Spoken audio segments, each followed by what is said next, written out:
Hello students, welcome to दक्षिणा ई classroom. अपन start करते हैं नेक्स्ट अपना क्वाड्रेटिक इक्वेशन का रिवीजन लेक्चर्स। और सबसे पहले थ्योरी की बात हम करेंगे, है ना।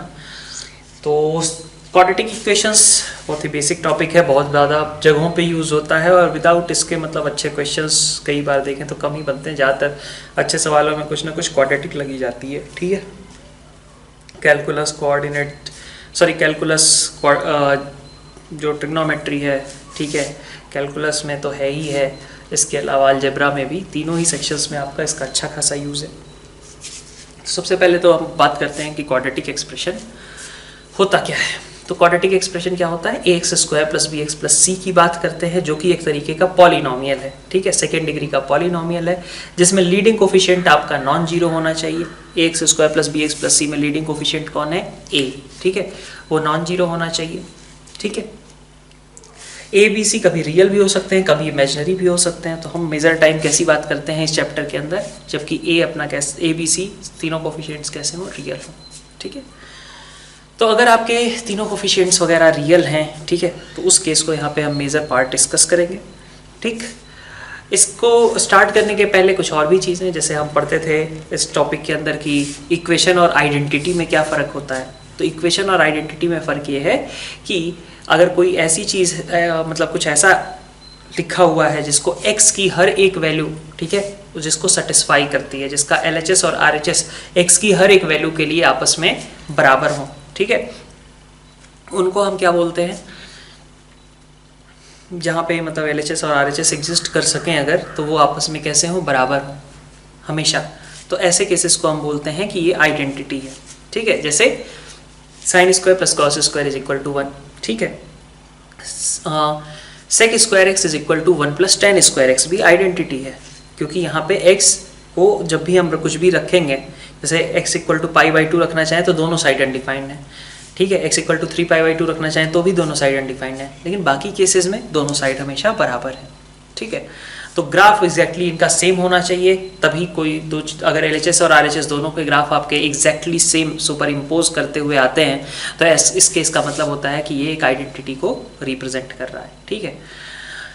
एक इसके अलावा था रूट्स और सोल्यूशन। तो रूट्स और सोल्यूशन में भी एक डिफरेंस होता था, repeated roots will be counted as a single solution, ठीक है। मतलब 2 2 3 अगर इस तरीके से आपको रूट मिल रहे हैं तो रूट तो 3 काउंट होंगे, लेकिन सोल्यूशन 2 ही काउंट होंगे, ठीक है।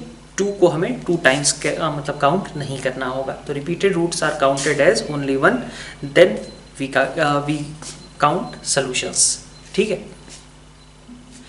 नेक्स्ट अपन बात करते हैं a x square plus b x plus c के बारे में, कि अगर मान लीजिए आपका क्वाड्रेटिक की बात कर रहे हैं, a x square plus b x plus c, तो इसमें हम कुछ केसेस लिखते थे कि अगर मान लीजिए दिस इक्वल टू 0 को हम सॉल्व करना चाहते हैं, तो पहला केस लिया मैंने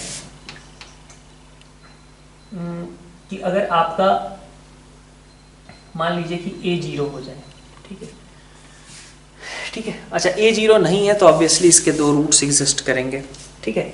तो अगर ए आपका नॉन जीरो है तो ऑब्वियसली इस केस में आपके पास 2 रूट्स, ठीक है, 2 रूट्स एग्जिस्ट, ठीक है। एक रूट इमेजिनरी भी हो सकता है, कोई दिक्कत की बात नहीं है, ठीक है।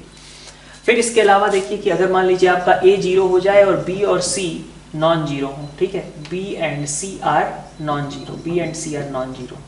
तो B और C अगर नॉन जीरो है, मान लीजिए A आपका 0 हो गया, तो फिर X की आपको एक वैल्यू मिलेगी, ठीक है, क्योंकि ये तो 0 हो गया, ये लीनियर में कन्वर्ट हो गया, तो 1 रूट, ठीक है, 1 root exist and other root goes to infinity. इसको क्या बोला जाता है कि दूसरा रूट एग्जिस्ट नहीं करेगा, या फिर उसको ऐसे बोल दें कि दूसरा अदर रूट जो है क्या हो जाएगा, इन्फिनिटी चला जाएगा। कैसे हम कहेंगे, जैसे आपको इतना तो अब पता ही है कि x square plus b x plus c आपका कैसा होता है, पैराबोला होता है, ठीक है। ग्राफ अगर आप देखें, अगर आप bx प्लस सी की बात करोगे तो क्या हो जाएगा, लीनियर हो जाएगा। तो इसका मतलब क्या हुआ कि भाई x एक्सिस तो एक बार अभी कट रही है, दूसरा पॉइंट जो पहले आता था उस पैराबोला के लिए, दूसरा वाला पॉइंट जो एग्जिस्ट करता था, वो वाला पॉइंट बेसिकली अब गायब हो गया, तो वो इनफाइनाइट पे चला गया, ऐसा, ठीक है। तो थ्योरेटिकल टर्म है, ठीक है, बहुत ज़्यादा यूजफुल नहीं है, अगर कहीं पे इस तरीके का स्टेटमेंट यूज होता है तो वो समझ में आना चाहिए केवल। तो a इक्वल टू 0 है, बी सी आपका नॉन जीरो है, तो इस केस में आपके पास एक रूट एग्जिस्ट करेगा, ठीक है। और क्या बोलेंगे, अदर रूट, ठीक है, other root of equation goes to infinity, है ना। इस तरीके का स्टेटमेंट यूज करने का मतलब होगा कि आपका लीडिंग कोफिशिएंट 0 है, बी और सी नॉन जीरो है ना। वैसे सी 0 हो जाए तब भी कोई दिक्कत नहीं है, ठीक। इसके अलावा देखिए ए इक्वल टू 0 हो जाए, बी इक्वल टू 0 हो जाए, सी नॉन जीरो हो, अगर ऐसा हो जाए तो देखिए तब क्या होगा। अगर सी आपका नॉन जीरो है तो लिखा हुआ है लेफ्ट साइड में मान लीजिए 5 और राइट साइड में लिखा है 0, तो ये तो कभी पॉसिबल नहीं होगा। तो इसका मतलब होगा नो रूट, ठीक है, कोई भी रूट एग्जिस्ट नहीं करेगा। और तब हम बोलेंगे, जैसे यहाँ पे बोल दिया हमने कि एक रूट आपका इन्फिनिटी चला गया, यहाँ पे आप बोलोगे both roots go towards infinity, है ना। और सबसे लास्ट केस कि अगर आपका ए बी सी सभी क्या हो जाए, 0 के बराबर हो जाए, ठीक है, तो इस केस में क्या होगा, ये आइडेंटिटी में कन्वर्ट हो जाएगा, फिर एक्स कुछ भी रहे तो इक्वेशन टर्न्स इनटू आइडेंटिटी, ठीक है। इक्वेशन जो है आपकी वो क्या बन जाएगी, आइडेंटिटी में कन्वर्ट हो जाएगी, ठीक है। तो इस तरीके से ये आपका क्वाड्रेटिक के लिए रूट्स के बारे में कुछ चीज़ें जो हम स्टेट करते हैं उसका मीनिंग हो गया।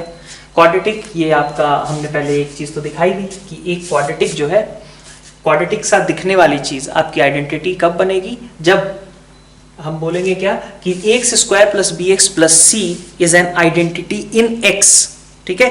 एक्स में अगर आइडेंटिटी आप बना रहे हो, ध्यान देना एक्स में आइडेंटिटी बनाना इंपॉर्टेंट है। तो जब x में आइडेंटिटी आप बना रहे हो तो एक्स स्क्वायर के कोफिशिएंट को, x के कोफिशिएंट को और कांस्टेंट टर्म को, ऐसे टर्म जिनमें x नहीं है उनको क्या करोगे, 0 के बराबर कर दो, ठीक है। इसी तरीके से मान लो कभी ऐसा भी हो सकता है कि आपके पास एक ऐसा एक्सप्रेशन लिखा हो जो कि x में भी क्वाड्रेटिक आप बना सको और p में भी क्वाड्रेटिक बना सको, ठीक है। अब क्वेश्चन में इस समय यही ध्यान देने लायक होगा कि उसने बोला क्या है। उसने अगर ये बोल दिया कि आइडेंटिटी आपको p में बनानी है, तो फिर तो आपको p स्क्वायर के कोफिशिएंट को, p के कोफिशिएंट को और ऐसे टर्म जिनमें p नहीं है उनको 0 के बराबर करना पड़ेगा, उन्हें हम a b और c कंसीडर करेंगे। और अगर आपके पास कुछ ऐसा लिखा हुआ है जहां मान लीजिए हाँ कुछ इस तरीके का लिखा हुआ है कि x में आइडेंटिटी बनानी है, तो फिर आप एक्स स्क्वायर के कोफिशिएंट को, x के कोफिशिएंट को और ऐसे टर्म जिनमें x नहीं है, ठीक है, इनको a b और c रिस्पेक्टिवली कंसीडर करोगे, ठीक है।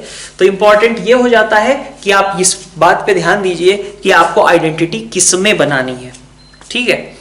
इसके बाद अभी अगर देखा जाए तो आइडेंटिटी बनाने का एक तो हमने तरीका दिखा दिया कि हम ये शो कर दें कि भाई हमारे पास जो एक्सप्रेशन लिखा हुआ है, ठीक है, उसमें जो कोफिशिएंट्स हैं वो सभी 0 के बराबर हैं। लेकिन इसके अलावा एक और तरीका हो सकता है, क्या, अगर x square plus b x plus c is equal to 0 एक क्वाड्रेटिक सा दिखने वाला जो एक्सप्रेशन है या इक्वेशन है, इसको 2 से ज्यादा डिस्टिंक्ट रियल रूट्स इसको सेटिस्फाई कर दें, अगर इसको 2 से ज्यादा डिस्टिंक्ट रियल रूट्स इसको अगर सेटिस्फाई कर देते हैं, ठीक है, तो क्या हो जाता है, फिर ये एक आइडेंटिटी बन जाती है। अगर हमारे पास ऐसी 3 चीजें मिल जाएं, कोई भी 3 ऐसी डिस्टिंक्ट चीजें मिल जाएं जो कि किसी इस तरीके की इक्वेशन को सेटिस्फाई कर रही हों, तो फिर हम बोलेंगे कि this equation turns into an identity, ठीक है। तो इस तरीके का एक क्वेश्चन भी किया करते थे, कुछ ऐसा होता था ना, x minus alpha x minus beta upon gamma minus alpha gamma minus beta plus x minus beta x minus gamma upon alpha minus beta alpha minus gamma plus x minus alpha x minus gamma upon beta minus alpha beta minus gamma is equal to 1, ठीक है। तो मतलब इसके लिए अगर हम देखें तो आप देख सकते हो, सबसे पहले अगर एलसीएम लोगे तो ओवरऑल एक क्वाड्रेटिक ही बनने वाली है ना, ठीक है, x में तो क्वाड्रेटिक ही बनेगी, तो x में ये क्वाड्रेटिक जैसा दिखने वाला टर्म है, ठीक है। लेकिन x इक्वल टू अल्फा अगर आप रखते हो तो आप देख सकते हो कि ये दोनों 0 हो जाएंगे, x इक्वल टू अल्फा रखने से ये वाली टर्म आपकी 1 बन जाएगी, ठीक है। तो x इक्वल टू अल्फा इसको सेटिस्फाई करता है, similarly x equal to beta भी इसको सेटिस्फाई करता है और सेम तरीके से x इक्वल टू गामा भी इसको सेटिस्फाई करता है। अच्छा, अल्फा बीटा गामा में से कोई भी 2 बराबर तो आपस में नहीं हो सकते, अदरवाइज ये डिनोमिनेटर ही 0 हो जाएगा, ठीक है, तो उसका कोई मतलब ही नहीं होगा। तो अल्फा बीटा गामा आपस में बराबर है नहीं, लेकिन वो तीनों इसको सेटिस्फाई कर रहे हैं। तो एक क्वाड्रेटिक जैसे दिखने वाली एक्सप्रेशन का अगर 2 से ज्यादा रूट्स एग्जिस्ट कर रहा है तो फिर वो क्या बन जाएगी, आइडेंटिटी बन जाएगी। तो this equation is in fact an identity. तो यहाँ एक्स स्क्वायर का कोफिशिएंट निकालो, एक्स का कोफिशिएंट निकालो, कांस्टेंट टर्म निकालो, सभी क्या होंगे, 0 के बराबर ही होंगे। ठीक है, तो ये इसमें इंपॉर्टेंट है कि आपके पास ये तो स्टेटमेंट्स आपने देखे, और उसके अलावा आइडेंटिटी शो करने के 2 तरीके हैं। एक तरीका है कि आप कोफिशिएंट्स को 0 दिखा दो, और जैसे यहाँ पे अगर हम देखें तो कोफिशिएंट्स को 0 दिखाना फिजिबल नहीं है, बहुत ज़्यादा कैलकुलेशन इन्वॉल्व हो जाएगी। अगर हम एक्स स्क्वायर के सारे कोफिशिएंट्स एक साथ करने लगे, एक्स के कोफिशिएंट एक साथ क्लब करने लगे और कांस्टेंट टर्म एक साथ क्लब करने लगे, तो अच्छा खासा कैलकुलेशन बढ़ जाएगा। ठीक है, तो ऐसे केस में हमने क्या किया, हमने दूसरा वाला ट्रिक यूज किया कि क्या हमें ऐसा दिख रहा है क्या कि 2 से ज्यादा ऐसी वैल्यूज दिख जाए जो कि इस इक्वेशन को सेटिस्फाई करती हो, तो भी ये एक आइडेंटिटी में कन्वर्ट हो जाएगा। नेक्स्ट वापस से फिर से ये जो आइडेंटिटी और इक्वेशन वाली बात तो हो गई, उसके बाद की बात अपन करते हैं कि x square plus b x plus c is equal to 0 के लिए रूट्स आप सभी को पता ही है। ठीक है, ये बचपन से ही पढ़ते आए हो। इसके रूट्स क्या होते हैं, minus b plus minus under root 4 b square minus 4ac by 2a, जिसमें इस बी स्क्वायर माइनस 4ac को क्या बोलते हैं, हम d बोलते हैं। ठीक है, ठीक है, तो ये आपके रूट्स होते हैं। ठीक है, दोनों अल्फा प्लस बीटा आपका कितना होता है, माइनस बी बाई ए। ठीक है, सम ऑफ रूट्स, और product of roots is obviously alpha beta which is equal to c by a. ठीक है, तो अब आपसे मान लीजिए कहा जा रहा है कि ए बी सी अगर रियल है तब भी ये करेक्ट होता है, और ए बी सी अगर इमेजिनरी भी है तब भी ये करेक्ट होता है। इसमें कोई दिक्कत की बात नहीं है, फॉर्मूला आपका हमेशा करेक्ट होता है। ठीक है, तो x square plus b x plus c is equal to 0 के रूट्स जो है हमेशा इसी के बराबर होंगे, irrespective of alpha and beta, sorry irrespective of a b c being real और a b c being imaginary. ठीक है, sum of roots is this much and product of roots is alpha beta which is equal to c by a. ठीक है, ये आपका d है, ये d जो है आपका नेचर ऑफ रूट्स डिसाइड करने में हेल्प करता है, लेकिन उसके पहले हम लिखेंगे डिफरेंस ऑफ रूट्स, और अल्फा माइनस बीटा कितना आ जाएगा, अगर आप होल स्क्वायर करते हो अल्फा माइनस बीटा के मॉड का, तो you will get alpha plus beta का whole square minus 4ac, sorry minus 4c by. ठीक है, अल्फा प्लस बीटा का whole square minus 4 alpha beta is equal to alpha minus beta का whole square. तो यहां से कितना आ जाता है आपका b square minus 4ac upon a square. तो ये आपका ये आपका कितना है, d है, और नीचे आपका लिखा है ए स्क्वायर। तो यहां से मैं क्या बोल सकता हूं कि mod of alpha minus beta is equal to under root d by mod a. ये आपका डिफरेंस ऑफ रूट्स आता है। तो क्या इसमें एक इंपॉर्टेंट चीज ध्यान रखिए कि कभी भी डिफरेंस ऑफ रूट्स जैसी टर्म, ठीक है, आपको यूज करनी पड़ सकती है अगर आपको कहीं पे ये d का प्रेजेंस दिखे ना, एक कहीं डिस्क्रिमिनेंट आपको अलग सा एक्सप्रेशन लिखा हुआ दिखाई दे, तो हो सकता है कि वहां पे हो सकता है उस क्वेश्चन को करने में डिफरेंस ऑफ रूट्स का हेल्प लग रहा हो। ठीक है, एक बार उसके नजरिए से भी अपन सोच लेंगे। अगर आपको क्वेश्चन में कहीं डिस्क्रिमिनेंट लिखा हुआ दिख रहा है, डिस्क्रिमिनेंट का जो एक्सप्रेशन है वो अलग से ही लिखा हुआ दिख रहा है, तो फिर ऐसे केस में हमें सोच लेना चाहिए कि कहीं डिफरेंस ऑफ रूट्स का कोई रोल तो नहीं है इस पर्टिकुलर क्वेश्चन के अंदर। ठीक है, उल्टा होता है कि अगर मान लीजिए कि आपके पास अगर कोई क्वाड्रेटिक इक्वेशन के लिए आपके पास रूट्स गिवन है, ठीक है, क्वाड्रेटिक इक्वेशन के रूट्स गिवन है, तो फिर वो इक्वेशन आप कैसे लिखेंगे, वो इक्वेशन आप लिखते हो कैसे, x square minus sum of roots into x, ठीक है, sum of roots into x plus product, ठीक है, इज इक्वल टू 0। अब इसको किसी भी लीडिंग कोफिशिएंट से मल्टीप्लाई कर दो, किसी भी केस से मल्टीप्लाई कर दो, रूट्स पे कोई फर्क नहीं पड़ेगा, रूट्स अभी भी वही रहेंगे जैसे वो पहले थे। ठीक है, तो ये आपके पास बेसिक अल्फा बीटा से रिलेटेड इंफॉर्मेशन हो गई। ठीक है, इन चीज़ों से रिलेटेड एक आध क्वेश्चंस देख लेते हैं हम। जैसे मान लीजिए आपको कहा जाता है कि कोई इक्वेशन है x square plus b x plus c equal to 0। इसमें रूट्स के बीच का कुछ रिलेशन दिया है कि सपोज एक रूट दूसरे का स्क्वायर है, ठीक है, एक रूट दूसरे का स्क्वायर है, तो ABC में आपको रिलेशन फाइंड आउट करना है। तो ऐसे क्वेश्चंस में आप क्या करो कि जैसे अल्फा प्लस अल्फा स्क्वायर आपको क्या कहा गया, minus b by a, alpha into alpha square c by a, तो आपका टारगेट क्या है, अल्फा को एलिमिनेट करना, क्योंकि आपने अल्फा अपनी ओर से लिया है, तभी जाकर के बी और सी में एक रिलेशन आपको मिल पाएगा। ठीक है, तो अब अल्फा की वैल्यू कितनी आ रही है, alpha cube equal to c by a आ रहा है। तो अगर यहाँ से आप होल क्यूब कर दो अल्फा प्लस अल्फा स्क्वायर का होल क्यूब, तो बनेगा क्या, अल्फा क्यूब बनेगा, अल्फा की पावर 6 बनेगा, plus 3 alpha into alpha square into alpha plus alpha square, यही आ जाएगा। तो ये वैल्यू आपकी कितनी है, माइनस बी बाई ए है, का पावर 3, तो minus b cube by a cube is equal to alpha cube मतलब सी बाई ए, अल्फा की power 6 c square by a square, plus 3 into alpha cube का मतलब है सी बाई ए, और अल्फा प्लस अल्फा स्क्वायर का मतलब है माइनस बी बाई ए। यहाँ से आप अल्फा ए बी सी के बीच में रिलेशन फाइंड आउट कर सकते हैं, ठीक है। तो अगर कुछ रूट्स वगैरह में इस तरीके का रिलेशन है तो उस समय हमें सम ऑफ रूट और प्रोडक्ट ऑफ रूट्स के थ्रू प्रोसीड कर लेना चाहिए, ठीक है। और जो भी हमने अपनी ओर से मान रखा है उसको इल्यूमिनेट करने का ट्राई करना चाहिए। ओके, नेक्स्ट अपन देखते हैं एक बार को, मान लीजिए कि एक और कैलकुलेशन, जैसे कि आपको x square plus b x plus c is equal to 0, ठीक है। इसके रूट्स अल्फा और बीटा है, ठीक है। आपको एक ऐसी इक्वेशन बनानी है जिसके रूट्स हो ए अल्फा प्लस बी माइनस 2 ए बीटा प्लस बी की पावर माइनस 2, ठीक है। ये आपको मान लीजिए एक इक्वेशन बनानी है जिसके रूट्स ये दोनों हो, तो कैसे करेंगे, ठीक है। तो ए अल्फा प्लस बी और ए बीटा प्लस बी ये आप क्रिएट कर सकते हो। कैसे क्रिएट कर सकते हो, अल्फा ने इसको सेटिस्फाई किया तो it will give you a alpha square plus b alpha plus c is equal to 0। That means कि ए अल्फा प्लस बी की जगह क्या हो सकता है, माइनस सी बाई अल्फा, ठीक है, ठीक है। इसमें से ए अल्फा प्लस बी कॉमन निकाल के इंटू अल्फा लिख दिया, ठीक है।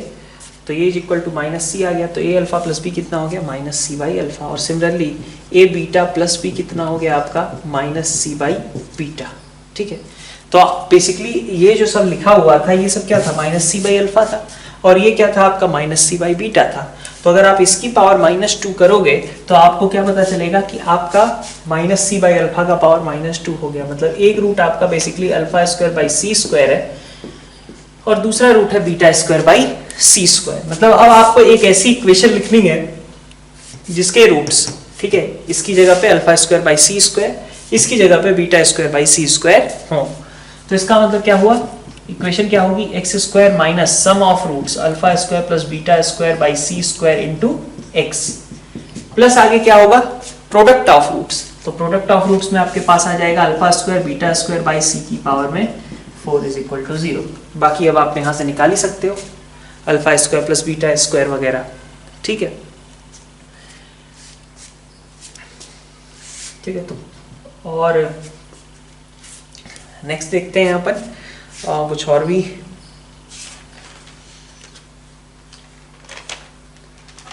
हाँ, जैसे कि इसकी बात मैंने करी थी कि अगर डिफरेंस ऑफ रूट्स का आपको यूज करने का हो सकता है क्लू मिले, अगर आपको ये पता चलता है कि एक कहीं आपको दिख रहा है कि एक एक्सप्रेशन हमें दिख रही है जो कि डिस्क्रिमिनेंट की है, ठीक है। ऐसे केस में वहां पे हो सकता है डिफरेंस ऑफ रूट्स यूज करना पड़े, जैसे कि ठीक है इज इक्वल टू 0 के रूट्स अल्फा और बीटा हैं, और कोई दूसरी इक्वेशन दे दी गई कि x square plus b x plus c is equal to 0 के रूट्स सी कैपिटल है ना, इसके रूट्स अल्फा प्लस डेल्टा और बीटा प्लस डेल्टा है, ठीक है। फिर कहा गया देन प्रूव दैट कि b square minus 4ac is equal to c b square minus 4ac, ठीक है। तो यहाँ पे अब मतलब ऑब्वियस ही है कि आपका डिफरेंस ऑफ रूट्स क्या है, आपस में बराबर है। तो जब दोनों के डिफरेंस ऑफ रूट्स बराबर करोगे, ठीक है, sorry divided by a square and here it is a square, ठीक है। ये मान लीजिए आपको प्रूव करना है, ठीक है।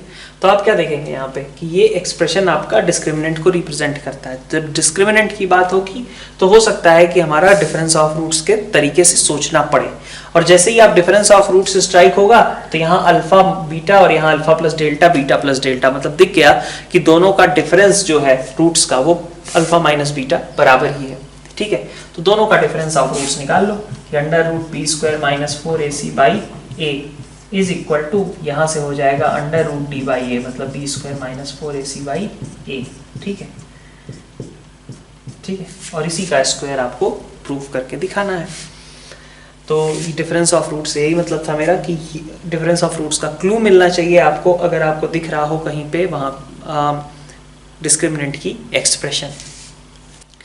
इसके अलावा आपके पॉइंट्स थे जैसे सिमेट्रिक ट्रांसफॉर्मेशन ऑफ रूट्स, ठीक है, सिमेट्रिक ट्रांसफॉर्मेशन की बात करते थे। तो सिमेट्रिक ट्रांसफॉर्मेशन में क्या होता था कि अगर कुछ लीनियर टाइप का आपका एक्सप्रेशन में चेंज है, जैसा अल्फा में वैसा ही बीटा में सिमेट्रिक टाइप के चेंजेस हैं, तो फिर आप सिमेट्रिक ट्रांसफॉर्मेशन का यूज कर सकते हैं, ठीक है। अब इससे क्या होता था कि दो तरीके के क्वेश्चंस बन जाते थे। एक तो क्वेश्चन ये होता था कि आपका मान लीजिए, एक टाइप का क्वेश्चन क्या बनता है कि अगर मान लीजिए आपके पास कोई क्यूबिक है जिसके रूट्स अल्फा बीटा गामा है, तो आपको एक नया इक्वेशन बनाना है जिसके roots 1 plus alpha upon 1 minus alpha, 1 plus beta upon 1 minus beta और 1 plus gamma upon 1 minus gamma हो, ठीक है। एक तो इस तरीके का क्वेश्चन बनता है, और दूसरा क्वेश्चन साइमल्टेनियसली ये भी बनता है कि आपसे पूछ दिया जाएगा कि भाई इसके रूट्स अल्फा बीटा गामा हैं, तो आपको निकालना है 1 plus alpha upon 1 minus alpha plus 1 plus beta upon 1 minus beta plus 1 plus gamma upon 1 minus gamma, ठीक है। दोनों तरीके के, एक कि इन तीनों वाले इक्वेशन बनानी है, इन तीनों को रूट्स फॉर्म करके, इन तीनों को रूट्स मान करके आपको नई इक्वेशन फॉर्म करनी है, और दूसरा एक और रहता है आपका कि आपको एक क्या कहते हैं, इनका सम मान लीजिए फाइंड आउट करना है, ठीक है। तो अगर आप सोचो खुद से कि अगर आप सिंपल सम फाइंड आउट करने जाओगे तो ठीक ठाक एलसीएम लो, फिर बाकी चीज़ें काउंट करो, मतलब कैलकुलेशन थोड़ी सी ज़्यादा लग जाती है, ठीक है। तो ऐसे केस में आपका जो सिमेट्रिक ट्रांसफॉर्मेशन वाला कंसेप्ट है वो आपके लिए हेल्पफुल हो सकता है, ठीक है। तो जैसे कि मान लीजिए कि अगर आपसे कहा जाता है कि ax³ + bx² + cx + d, ठीक है, इज इक्वल टू 0, इसके रूट्स अगर मान लीजिए आपको बोला जाता है कि अल्फा बीटा और गामा है, और आपको एक ऐसी इक्वेशन फॉर्म करनी है जिसके रूट्स हों 1 plus alpha upon 1 minus alpha, ठीक है, 1 plus beta upon 1 minus beta, या फिर 1 plus gamma upon 1 minus gamma, ये इसके रूट्स हों, तो आपको क्या करना है, सबसे पहले तो सम ऑफ रूट्स फाइंड आउट करना होगा, ठीक है, ठीक है। तो आप ऐसा करें कि अगर मान लीजिए कि इनका सम आपको निकालना है, ठीक है, तो एक तो तरीका है कि भाई आप इसको कैलकुलेट करो, कैलकुलेटिव वे में जाओ। दूसरा तरीका जो सिमेट्रिक ट्रांसफॉर्मेशन सजेस्ट करता है वो क्या कहता है कि आप 1 plus alpha upon 1 minus alpha, ध्यान से देखते जाइए, जो आपकी नई इक्वेशन, नया आपके पास रूट है उसको आप इज इक्वल टू एक्स मान लीजिए। तो जब आपने इसको x मान लिया तो 1 plus alpha is equal to कितना आ जाएगा, x माइनस एक्स अल्फा, ठीक है। And try to represent alpha in terms of x, alpha को आप x के टर्म्स में रिप्रेजेंट करने का सोचिए, ठीक है। तो ऐसे केस में आपके पास अल्फा के साथ कॉमन लेकर के 1 प्लस एक्स आ जाएगा, और इज इक्वल टू वैल्यू कितनी होगी, x माइनस 1 के बराबर। तो यहां से आपका अल्फा निकल करके आ गया कि अल्फा कितना है, x minus 1 upon x plus 1 है। अल्फा की क्या खास बात थी कि अल्फा इस इक्वेशन को सेटिस्फाई करता था। तो अभी तक हमने क्या किया है, बेसिकली जो हमारे पास नए वाले रूट्स हैं उनको इक्वल टू x किया है, और अल्फा को इन टर्म्स ऑफ x निकालने की कोशिश करी है। तो alpha in terms of x आपके पास जब एक बार आ गया तो वापस से आप सब्स्टिट्यूट कर दो। सब्स्टिट्यूट करोगे कैसे, देखो, क्योंकि अल्फा आपका इस इक्वेशन को सेटिस्फाई करता था, तो दैट मीन्स कि a⁴ plus b⁴² plus c⁴ plus d आपका 0 के बराबर रहा होगा। अब अल्फा की जगह पे हम क्या रख दें, x minus 1 upon x plus 1, ठीक है। तो a into x minus 1 upon x plus 1 का whole cube plus b into x minus 1 upon x plus 1 का whole square plus c into x minus 1 upon x plus 1 और plus d is equal to 0, ठीक है। अब अगर आप इसका LCM वगैरह ले करके डिनोमिनेटर को हटाना पड़ेगा ही, क्योंकि ऑफ कोर्स ये पॉलिनोमियल था, तो जो नई इक्वेशन हम बनाना चाहते हैं वो भी क्या होगी, 3rd डिग्री पॉलिनोमियल होगी। ये डिनोमिनेटर में जो चीजें दिख रही हैं ये यहाँ पे नहीं होनी चाहिए, तो इसलिए अपन क्या कर सकते हैं, a इंटू एक्स माइनस 1 का whole cube plus b into x minus 1 का होल स्क्वायर के साथ आपको x प्लस 1 से मल्टीप्लाई करना पड़ेगा, c इंटू एक्स माइनस 1 को x प्लस 1 के होल स्क्वायर से, और d के साथ आपके पास आ जाएगा x प्लस 1 का whole cube is equal to 0। ये आपकी एक इक्वेशन बन जाएगी, ठीक है। तो अगर आपको इक्वेशन निकालना था कि भाई एक ऐसी इक्वेशन फॉर्म करो जिसके रूट्स ये हों, तो वो इक्वेशन आपके पास निकल करके आ गई, ठीक है। अब इसको किसी चीज से पूरी इक्वेशन को मल्टीप्लाई कर दो किसी के से, तो भी रूट्स तो यही रहेंगे, है ना। तो ये आपके पास एक चीज आ गई। अब हो सकता है कि आपसे ये नहीं पूछा जाता कि आपको इन मान लीजिए पूछा गया होता कि इन तीनों का आप सम बताइए, तो इन तीनों का सम निकालना है अगर, तो हम इन तीनों का सीधा सीधा सम निकालने, इसकी जगह हम क्या करेंगे, हम इक्वेशन बना लेंगे, एक ऐसी इक्वेशन जिसके रूट्स ये सभी हैं। तो अब आपके पास ये वाली इक्वेशन आ चुकी है और इसके रूट्स आपके पास ये हैं। अगर थ्योरी ऑफ इक्वेशन से आप इसके सम ऑफ रूट्स बता दो तो आप बेसिकली इनके ही सम बता रहे हो। तो यहां से आपने कह दिया, यहां से आप इसको क्लब कर लो, ठीक है, और क्लब सही तरीके से, मतलब एक्स क्यूब का कोफिशिएंट है, सपोज यहां से इसको क्लब किया तो प्रॉपरली आपका पी एक्स क्यूब आ गया, क्यू एक्स स्क्वायर आ गया, आर एक्स आ गया और कांस्टेंट एस आ गया इक्वल टू 0। इसके रूट्स आपके ये तीनों थे, तो आपके पास सम ऑफ रूट्स यहां से निकाला जा सकता है, 1 plus alpha upon 1 minus alpha, 1 plus beta upon 1 minus beta, 1 plus gamma upon 1 minus gamma, कितना होगा, माइनस क्यू बाई पी के बराबर होगा। ये वाली चीज हम यूज कर सकते हैं सिमेट्रिक ट्रांसफॉर्मेशन के लिए, ठीक है। अच्छा, ये दो टाइप के क्वेश्चंस हमने भी बात करी, दोनों इसी एक चीज के साथ ही क्लब हो गए। एक ने कहा कि हम इक्वेशन पे ही रुक जाएंगे, दूसरे ने कहा कि हम उसका सम ऑफ रूट्स भी देख लेंगे, ठीक है। इसके अलावा कभी कभी ऐसा होता है कि आपको जैसे मान लीजिए कहा जाए कि ए एक्स और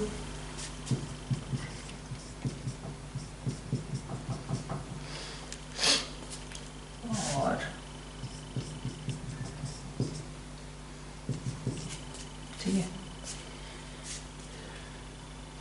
ये मान लीजिए आपसे कहा जाए कि ये आपके पास एक इक्वेशन है, ठीक है, इज इक्वल टू 0। तो इस इक्वेशन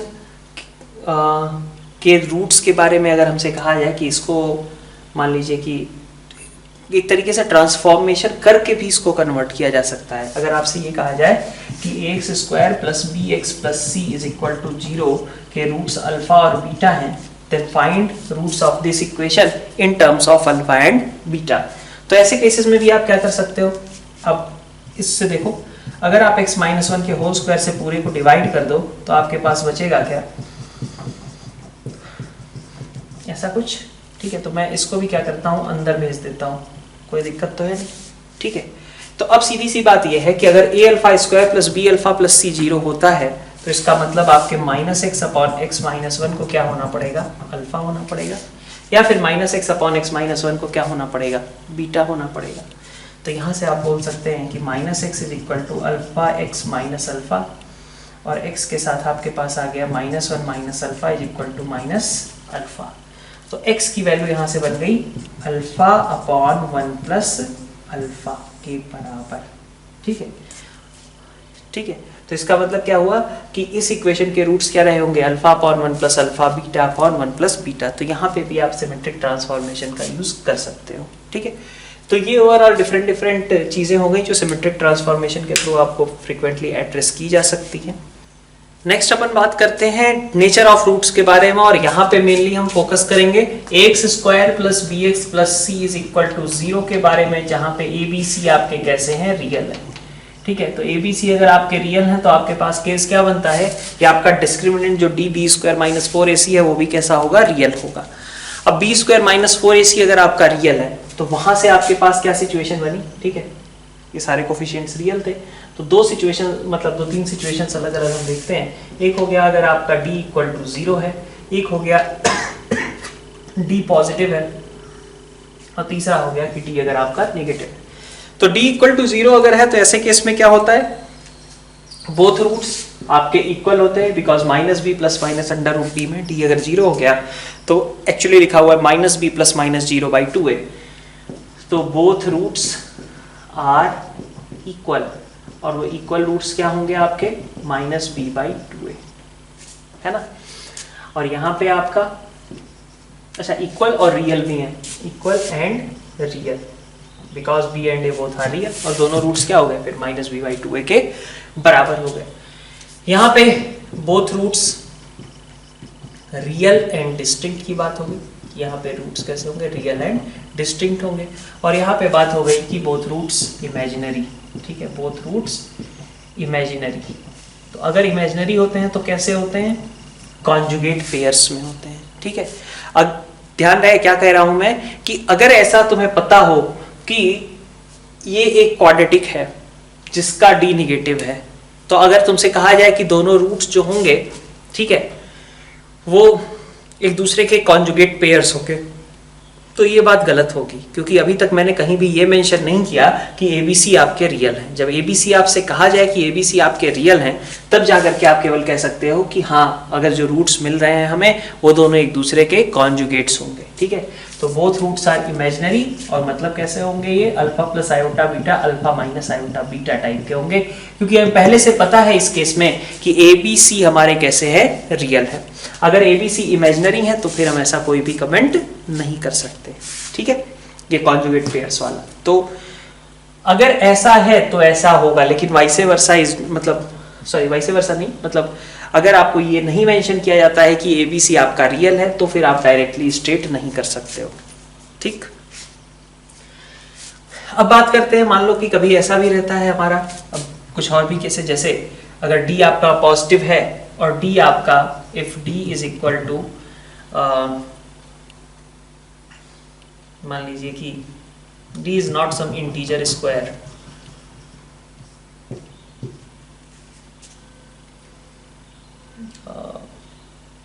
हाँ, तो D अगर मान लीजिए आपके पास किसी इंटीजर का स्क्वायर नहीं है, या फिर सॉरी D, बेसिकली बात ये है कि अंडर रूट D आपका जो है इर्रेशनल अगर आता है। ठीक है, अगर आपका अंडर रूट D इर्रेशनल आता है तो ऐसे केस में आप क्या बोलोगे, अगर AB और C, ठीक है, if under root D is irrational and ABC are rational, ABC आपके कैसे हैं, रैशनल हैं, और अंडर रूट D आपका इर्रेशनल है, तो फिर आप रूट्स कैसा बोला जाएगा, यहाँ पे रूट्स आपके कैसे होंगे, माइनस बी प्लस माइनस। ठीक है, अंडर रूट D बाई 2 है, तो रूट्स भी कैसे हो गए आपके, इर्रेशनल हो गए, क्योंकि माइनस बी बाई ए, ठीक है, सॉरी माइनस बी बाई 2 है, ये पार्ट तो आपका रैशनल है। ठीक है, बिकॉज ABC आर रैशनल, लेकिन अंडर रूट D बाई ए ये पार्ट इर्रेशनल है। तो इसका मतलब क्या हुआ कि अगर आपका अंडर रूट D इर्रेशनल था, ABC आपके रैशनल थे, तो आपके पास जो रूट्स होंगे वो कैसे होंगे, इर्रेशनल होंगे, रूट्स आर इर्रेशनल। ठीक है, इर्रेशनल तो होंगे लेकिन वो कॉन्जुगेट पेयर्स टाइप के होंगे। कैसे होंगे, कॉन्जुगेट पेयर्स टाइप के होंगे, मतलब अगर एक होगा m प्लस रूट n तो दूसरा होगा m minus root n type का। लेकिन ध्यान दें, ये सारी बातें केवल तभी करेक्ट है जब आपको मेंशन रहे कि ABC आपका रैशनल है। जैसे यहाँ पे अभी हमने कहा कि ये कॉन्जुगेट पेयर में तभी एग्जिस्ट करेंगे जब आपको पता हो कि ABC कैसे होंगे, रियल होंगे, और यहाँ पे रूट्स इर्रेशनल केवल तभी हम बोलेंगे जब आपको पता हो कि आपका ABC कैसा है, रैशनल है। ठीक है, एक केस और लेते हैं अपन, जैसे D अगर आप मान लीजिए किसी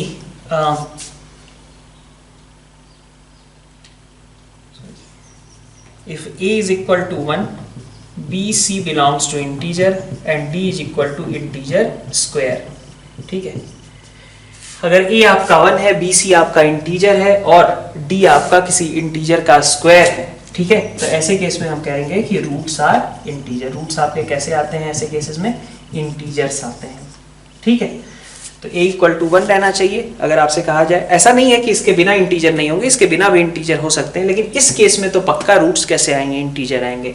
तो A इक्वल टू 1 हो, BC आपका इंटीजर हो और D अगर आपका किसी इंटीजर का परफेक्ट स्क्वायर लिखा गया है तो रूट्स आपके इंटीजर्स क्रिएट होंगे। अब सिंपल नेचर ऑफ रूट्स के बारे में तो आप बहुत सारी चीज़ें जानते भी होंगे। यहाँ पे अपन एक एक्स्ट्रा चीज़ की बात कर रहे हैं, शायद थोड़ा सा नया सा भी लग सकता है, बट ठीक है, देखते हैं। जैसे मान लीजिए कई बार ऐसा होता है, इस तरीके के सवाल आपने किए होंगे, उसी चीज़ों को रिकॉल कराने की बात है यहाँ पे कि QnX इंटू Q2X, दो क्वाड्रेटिक इक्वल टू 0, दो क्वाड्रेटिक्स का प्रोडक्ट है इज इक्वल टू 0। ठीक है, और इसके लिए मान लीजिए आपसे कहा जाए कि रूट्स इसके कैसे होंगे। ठीक है, रूट्स रियल होंगे, इमेजिनरी होंगे, कैसे होंगे, इन सब के बारे में बात कही जाए। और Q1X Q2X आपके रियल कोफिशिएंट्स पजेस करते हैं, मतलब जो कोफिशिएंट्स हैं दोनों क्वाड्रेटिक्स के वो कैसे हैं, मतलब रियल है, कोई दिक्कत की बात नहीं है। तो अब ऐसे केस में आप समझिए कि अगर आपका D1 और D2 का सम D1 और D2 का सम पॉजिटिव हो जाता है, तो इसका मतलब क्या है, तो D1 और D2 का अगर सम पॉजिटिव हो गया तो मैं ये कह सकता हूं ना कि या तो D1 पॉजिटिव रहा होगा या तो D2 पॉजिटिव रहा होगा। ऐसा भी हो सकता है दोनों पॉजिटिव रहें, लेकिन ऐसा बिल्कुल नहीं हो सकता कि दोनों नेगेटिव हो जाएं। तो आइदर D1 पॉजिटिव है और D2 पॉजिटिव है, तभी ऐसी सिचुएशन हुई हो। ठीक है, पहले वाले का डिस्क्रिमिनेंट D1, दूसरे वाले का डिस्क्रिमिनेंट D2। अगर इन दोनों का सम पॉजिटिव है तो यहाँ से आप क्या स्टेट कर सकते हो, कैसे भी करके अगर आपने ये दिखा दिया तो इसका मतलब हो गया कि दिस इक्वेशन, भाई दो रूट यहाँ से आ सकते थे, दो रूट यहाँ से आ सकते थे, लेकिन किसी एक के तो दो रूट पक्का आएंगे ही आएंगे। कौन से क्या आएंगे नहीं पता चला हमें कि D1 पॉजिटिव है कि D2 पॉजिटिव है, लेकिन ये तो पता चल गया कि ओवरऑल 4 में से 2 पक्का कैसे रहे होंगे, रियल रहे होंगे। जिसका भी डिस्क्रिमिनेंट पॉजिटिव होगा वो पक्का आपको 2 रियल रूट्स दे रहा होगा। तो अगर आपसे कभी कहा जाए, मतलब पहले तो सीधा सीधा समझो कि D1 प्लस D2 अगर पॉजिटिव है तो इसका मीनिंग क्या हुआ कि वन ऑफ Q1 और Q2 is having real roots। इसके रूट्स कैसे हैं आपके पास, रियल है, is having real roots। तो अगर आपसे कभी ये कहा जाता है कि at least one of the roots, ठीक है, at least one of the equation is having real roots, तो ये बात आपकी कंप्लीटली करेक्ट होगी। और वहीं पे अगर D1 इंटू D2 निगेटिव की बात कर दी जाए कि D1 इंटू D2 आपका निगेटिव है, तो D1 इंटू D2 निगेटिव होने का मतलब क्या हुआ कि अगर D1 पॉजिटिव है तो D2 निगेटिव है। मतलब एक रूट अगर D1 आप पॉजिटिव कहते हो तो D2 निगेटिव, D1 निगेटिव कहते हो तो इसका मतलब हो गया कि D2 आपका कैसा आएगा, पॉजिटिव आएगा। तो अगर D1 निगेटिव है तो ऑफकोर्स उसके कोई भी रियल रूट्स नहीं है, और D2 पॉजिटिव है मतलब उसके 2 रियल रूट्स हैं, एंड वाइस वर्सा, ठीक है। तो D1 इंटू D2 अगर आपका निगेटिव है तो इसका मीनिंग क्या हुआ कि एक जो इक्वेशन है, ठीक है, जिसके मतलब एग्जैक्टली एक ऐसा है D1 और D2 में से जो पॉजिटिव है और दूसरा नेगेटिव है। दोनों नेगेटिव नहीं हो सकते और दोनों पॉजिटिव भी नहीं हो सकते। इसका मतलब क्या हुआ कि इन 4 में से, यहां पे 4 रूट्स की पॉसिबिलिटी थी, उन 4 में से एक्चुअली अगर देखा जाए तो 2 रियल रूट्स हैं और 2 कैसे हैं, इमेजिनरी हैं। तो इसका मतलब इसको हम यूज कर सकते हैं किसके लिए कि एग्जैक्टली 2 रूट्स, ठीक है, 2 रूट्स आर रियल, ठीक है, बाकी दोनों आपके इमेजिनरी हो सकते हैं, तो होंगे मतलब, ठीक है, क्योंकि D1 इंटू D2 आप निगेटिव दिखा रहे हो तो इसका मतलब है कि एक का अगर डिस्क्रिमिनेंट पॉजिटिव है तो दूसरे का कैसा था, निगेटिव था, तभी जा करके आपको इस तरीके की सिचुएशन मिलेगी, है ना। दोनों का साइन सेम नहीं हो सकता, मतलब D1 और D2 अगर दोनों के निगेटिव होने के चांसेस रहते तो ऐसा कह देते हैं हम कि भाई रूट्स जो है दोनों के इमेजिनरी आएंगे। अगर D1 और D2 दोनों पॉजिटिव होने के चांसेस रहते तो हम बोल देते कि दोनों के ही रूट्स कैसे आएंगे, रियल आएंगे। लेकिन यहाँ पे बात कैसी है कि एक का रूट रियल है और दूसरे का रूट इमेजिनरी है। तो कभी भी अगर क्वेश्चन में आपको इस तरीके का सिचुएशन दिखे जहां पे आप वन ऑफ, मतलब इस तरीके का स्टेटमेंट आए कि प्रूव दैट कि one of this is having real roots, ठीक है, तो इसका मतलब क्या होगा, आप इस स्टेटमेंट को अगर प्रूव कर लेते हो तो आपकी ये वाली बात बन गई। वहीं पे अगर एग्जैक्टली 2 रूट्स आर रियल कहा जा रहा है तो आप ये वाला स्टेटमेंट अगर शो कर देते हो तो भी आपकी बात बन जाएगी, ठीक है। तो इस तरीके से हम इससे रिलेटेड क्वेश्चंस करते हैं, नेचर ऑफ रूट से रिलेटेड।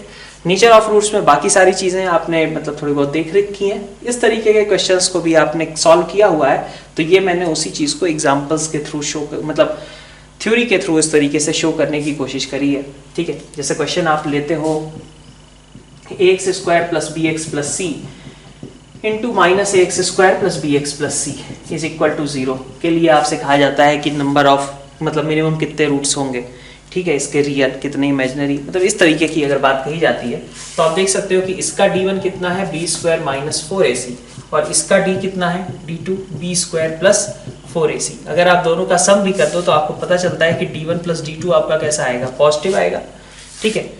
अगर D1 प्लस D2 आपका पॉजिटिव है, मतलब बी नॉन जीरो लिख दिया है, ऐसा है ना, या फिर 0 भी आ गया, तो वैसे इसकी जरूरत है नहीं, D1 प्लस D2 आपका ग्रेटर देन और इक्वल टू 0 है। तो इससे ये तो पता चल गया ना कि भाई कम से कम कोई एक तो ऐसा है जो कि आपका मतलब D1 या D2 में से कोई भी एक आपका पॉजिटिव है या फिर 0 है। तो जो भी 0 या पॉजिटिव है उसके करस्पॉन्डिंग आपके पास रियल रूट्स आएंगे ही आएंगे, ठीक है। तो बल्कि ऐसे लिखिए इसको, एटलीस्ट वन ऑफ, ठीक है, क्योंकि ऐसा भी हो सकता था यहाँ पे कि D1 भी पॉजिटिव हो जाए, D2 भी पॉजिटिव हो जाए, ऐसे केस के लिए भी ये सब ठीक था, कोई दिक्कत की बात नहीं थी। तो अगर D1 और D2 दोनों पॉजिटिव होंगे तो आपके पास चारों रूट्स बन जाएंगे रियल, लेकिन एटलीस्ट किसी एक के तो 2 रूट्स होंगे ही रियल, ये बात यहाँ से कही जा रही है।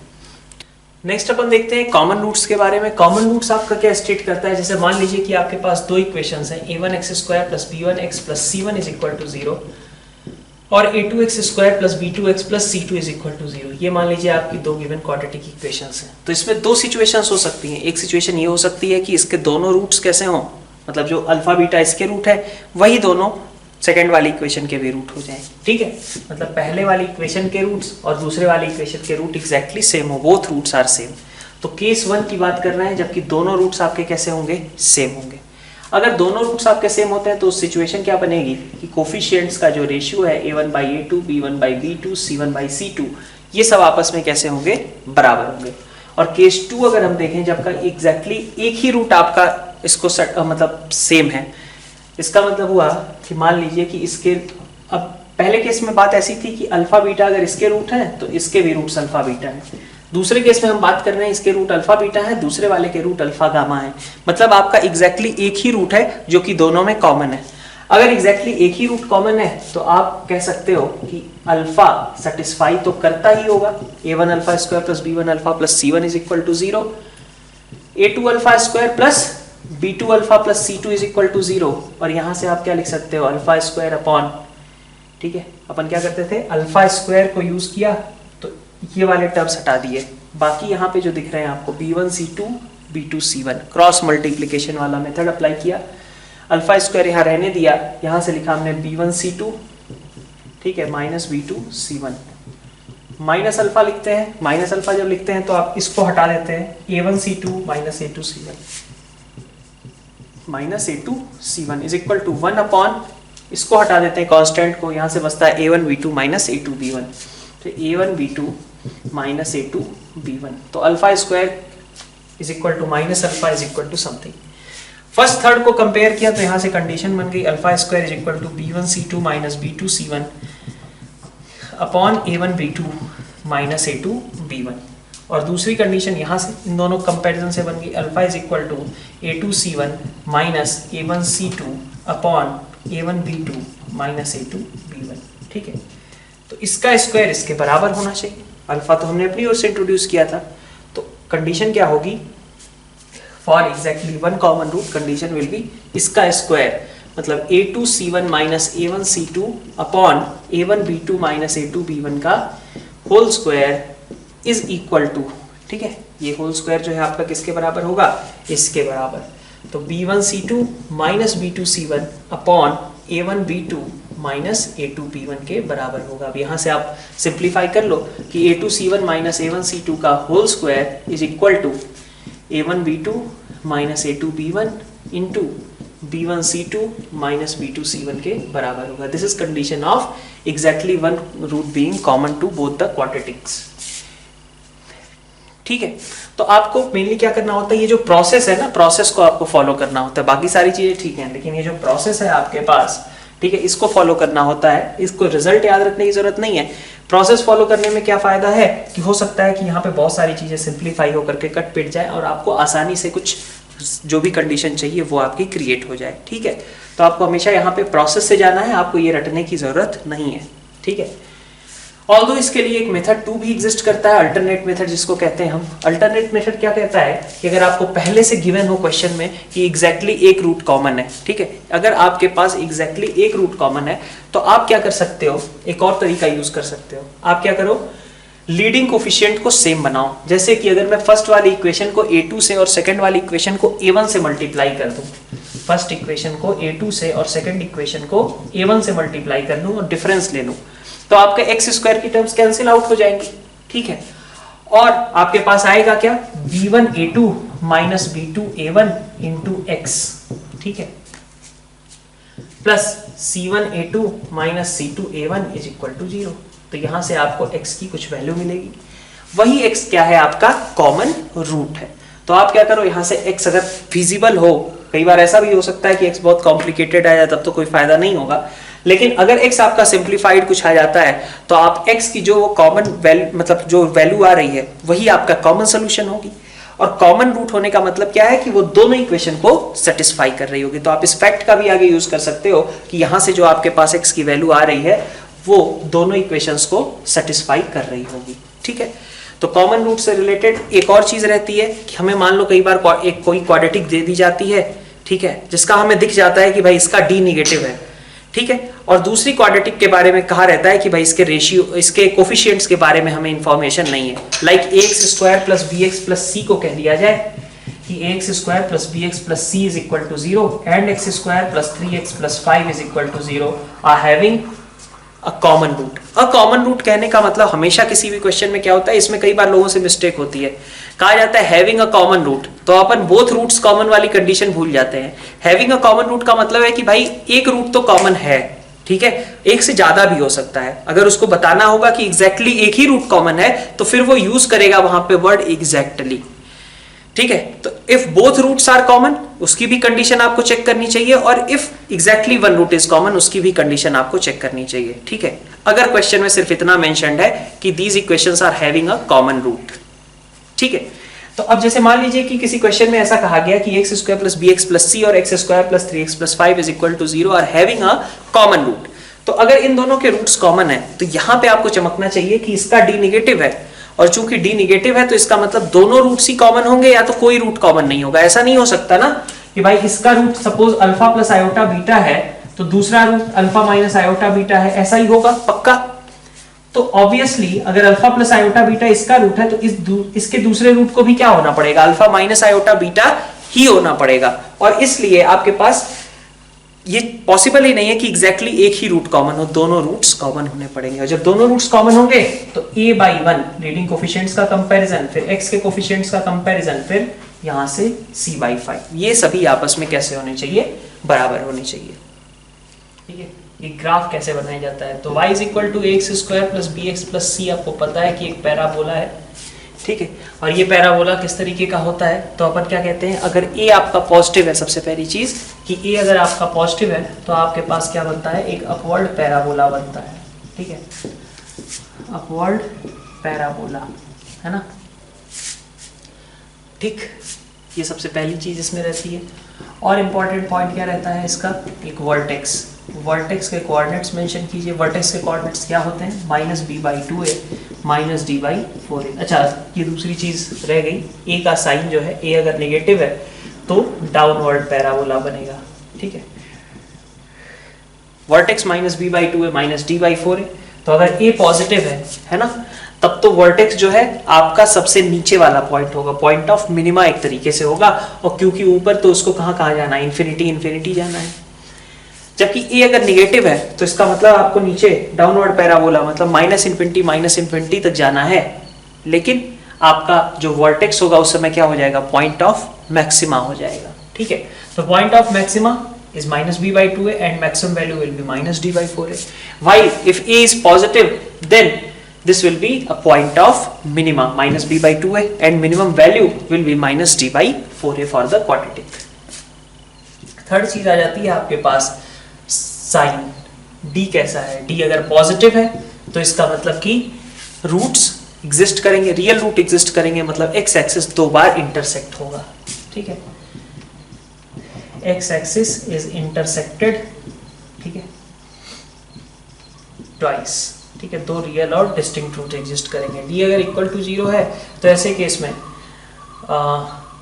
मतलब graph touches x axis, graph क्या करेगा, x एक्सिस को टच करेगा। और अगर आपका d निगेटिव है, ठीक है, तो इसका मतलब क्या है कि graph is always above x axis, ठीक है, अगर a पॉजिटिव है तो, और is always below x axis अगर a आपका नेगेटिव है तो, ठीक है। नेचर ऑफ रूट्स के अकॉर्डिंग यहाँ पे आपका डिपेंडेंस आ जाता है। और फोर्थ पॉइंट आपका होता था y इंटरसेप्ट। y इंटरसेप्ट का मतलब है 0,c, ठीक है, 0,c। तो ये सारे पॉइंट्स आपको मार्क करने होते हैं, इन पॉइंट्स के बेसिस पे आप कोई सा भी ग्राफ ट्रेस कर सकते हो, ठीक है। तो जैसे अगर आपको कोई भी ग्राफ कहा जाता है -3x² + 6x - 7 मान लिया यही, ठीक है, तो आप क्या करोगे, सबसे पहले क्या कैलकुलेट करोगे कि ये डाउनवर्ड पैराबोला है। दूसरी चीज आप वर्टेक्स मार्क कर लो, -b/2a - d/4a, कितना आएगा वो, तो -b मतलब -6/-6 है ना, तो दिस विल बी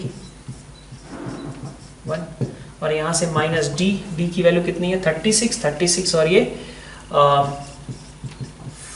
सॉरी 3784 है ना, 36 minus 84 divided by 4a, 4a का मतलब हो गया 4 इंटू -3, तो ये वैल्यू कितनी हो गई आपके पास 1 है ना, -6 नीचे भी है, -6 ऊपर भी है, और ऊपर आपके पास कितना हो गया 48/12 मतलब 4 के बराबर, तो 1,4 आपके पास आएगा। डाउनवर्ड पैराबोला है तो ये आपका पॉइंट ऑफ मैक्सिमा होगा, ठीक है, 1,4 आपके पास पॉइंट ऑफ मैक्सिमा हो जाएगा।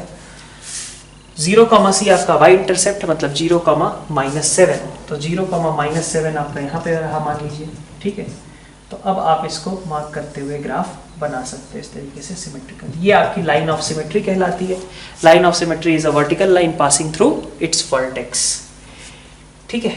अब ये तो रहा कि हमें कोई ग्राफ बनाने का तरीका। ग्राफ अगर हम डिकोड करना चाहें कि ABC के साइंस क्या होंगे, तो ABC के साइंस के लिए आप क्या देख सकते हो कि अगर मान लीजिए आपका ग्राफ कुछ इस तरीके का है, मान लीजिए, ठीक है, तो यहाँ से देख के आपको A का सबसे पहले पता चल जाएगा कि अपवर्ड है या डाउनवर्ड पैराबोला, तो A आपका पॉजिटिव हो जाएगा। ये पॉइंट क्या होता है 0,c, अगर ये पॉइंट आपका x एक्सिस के ऊपर है तो फिर वो कैसा होगा पॉजिटिव, मतलब C आपका कैसा है पॉजिटिव, ठीक है। D के बारे में भी आप कमेंट कर सकते हो कि डिस्क्रिमिनेंट आपका कैसा होगा पॉजिटिव होगा, क्योंकि दो रियल और डिस्टिंक्ट इंटरसेक्शन पॉइंट्स हैं। फिर इसके बाद एक और चीज आती है आपके पास B का साइन कैसे डिसाइड करते हैं, तो B के साइन के लिए बस एक बार एक्स्ट्रा चीज हमें देखनी पड़ती थी कि वर्टेक्स का x कोऑर्डिनेट कैसा है। तो अगर आप देखें तो वर्टेक्स का x कोऑर्डिनेट निगेटिव है या पॉजिटिव, बस यही देखना है। तो वर्टेक्स का x कोऑर्डिनेट क्या है -b/2a होता है, और इस केस में देखें जैसा ग्राफ बना हुआ है तो x कोऑर्डिनेट उसका निगेटिव लग रहा है, तो -b/2a आपका नेगेटिव है। a आपका पहले से कैसा था पॉजिटिव था, तो इसका मतलब -b आपका कैसा है नेगेटिव है, और दैट मीन्स कि b कैसा है आपका पॉजिटिव है, ठीक है। तो इस तरीके से आप ग्राफ बना सकते हो और गिवन ग्राफ के लिए ABCD इनके साइंस आप डिकोड कर सकते हो। एक और लास्ट पॉइंट आज के लिए देखते हैं अपन, क्या है रेंज फॉर क्वाड्रेटिक, ठीक है, रेंज ऑफ क्वाड्रेटिक एक्सप्रेशन, किसी क्वाड्रेटिक की रेंज कहां से कहां तक लाई करती है, ठीक है। क्वाड्रेटिक अपॉन क्वाड्रेटिक की अभी बात नहीं कर रहे, क्वाड्रेटिक अपॉन लीनियर की बात आज नहीं कर रहे, वो कल के लेक्चर में देखेंगे। क्वाड्रेटिक की बात केवल कर रहे हैं कि अगर आपके पास y = ax² + bx + c दिया हुआ है तो इस मतलब इस क्वाड्रेटिक की रेंज कहां से कहां तक लाई करेगी। तो दो केसेस होते हैं। पहला केस होता है कि जब आपका फर्स्ट केस कहा जाए कि आपका x बिलोंग्स टू R है, तो अगर x बिलोंग्स टू R है तो आपको क्या करना है, सीधा सीधा लिख देना है कि अगर a आपका पॉजिटिव था तो minimum value -d/4a, maximum value आपकी इंफिनिटी, और a अगर आपका निगेटिव था तो इट इज -∞ से -d/4a, यहाँ -d/4a क्लोज्ड रहेगा, ठीक है। ये आपके पास x बिलोंग्स टू R के लिए रहता था, ठीक है, कि सबसे छोटी वैल्यू क्या बनाएगा -d/4a, सबसे बड़ी वैल्यू इस केस में वही -d/4a। अपवर्ड पैराबोला है तो मैक्सिमम तो इन्फिनिटी जाना ही है, डाउनवर्ड पैराबोला है तो -∞ मिनिमम रहेगा ही रहेगा। दूसरा केस होता था कि अगर आपके पास x आपका कुछ कहा गया कि x1 से x2 के बीच में है, तो ऐसे केस में क्या करना चाहिए, ऐसे केस में सबसे पहले आपको -b/2a कैलकुलेट करना चाहिए और देखना चाहिए कि क्या -b/2a आपका x1 x2 के बीच में आता है या नहीं आता है। तो if -b/2a is a member of x1 to x2, if -b/2a is an element of x1 to x2, इस बीच में, सॉरी पूरा ही ले लेते हैं, अगर आता है तो आपको इसकी चिंता करनी चाहिए, f of -b/2a आपको निकालना चाहिए, ठीक है, दिस इज योर fx, आपको f of -b/2a निकालना चाहिए, और एंड पॉइंट्स तो आपको हमेशा निकालने ही हैं। fx1 fx2 के बारे में तो हमेशा सोचना है, लेकिन अगर -b/2a आपका इस बीच में आ गया तो आपको वो भी वैल्यू चेक करनी चाहिए, और तीनों वैल्यूज में जो सबसे बड़ी वैल्यू है दैट इज योर मैक्सिमा, और जो सबसे छोटी वैल्यू है that is your minimum value, ठीक है। और वहीं पे दूसरा केस लिया, if -b/2a is not an element of x1 से x2, अगर वो x1 x2 के बीच में नहीं आता तो क्या होगा, तो अगर वो चीज x1 x2 के बीच में नहीं है, इस केस में हम बोल सकते हैं कि आपको f of -b/2a कैलकुलेट करने की जरूरत भी नहीं है, आपको सिर्फ f of x1 कैलकुलेट करना है, f of x2 कैलकुलेट करना है, दोनों में जो मिनिमम हो जाए और जो मैक्सिमम हो जाए, यही आपका रेंज क्रिएट हो जाएगा, ठीक है। तो आज के लिए हम क्वाड्रेटिक में सिर्फ इतना ही देखेंगे। कल के लेक्चर में अपन बात करेंगे location of roots, quadratic upon quadratic वगैरह की रेंज और pseudo quadratic equation, sign of quadratic graphs की। तो मिलते हैं नेक्स्ट लेक्चर में। Thank you all.